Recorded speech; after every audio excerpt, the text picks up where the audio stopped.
Hurmatli obunachilarimiz, navbatda yana bir savdamiz Matiz avtomobili bo'ldi. 2004-yil ishlab chiqarilgan Matizimizni naqd puli 10 million so'm 4 yo'lda olganimizni satdik yine. Rossiyada o'tirib pul tashlab berdilar. Nechga ekan olgan mashina yoqdimi? Yaktı. Online savdo qildik. 10 milyona kelishdik. Xudo xolasa, ag'ama patakka. Neredasiz ağa? O'tkul yan boshqalar. Adınız kim? Dastan Bey, tebriklayman, yaxshi kunlar, mening ukamisiz, og'amisiz. Musafirda ishlab istagan, musafirda ishlab yurgan hamma aka-ukalarimiz eson-omon yetib kelsin. Keyingi yillar Xudo xolasa qora jentramoli bilan minib o'tirish nasib etsin. Tebriklayman, yaxshi kunlar, mening to'ylar, mening.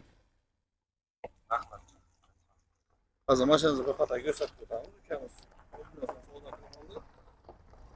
Hurmatli obunachilarimiz, avtomobilimizda perigon qilib 4 kilo yetirib beramiz. Xudo xolasa, kim mashina xizmatlarimiz kerak bo'ladigan bo'lsa, sizlarni diyor haftada kutib qolamiz. Pastda telefon nomerimizni qoldiramiz.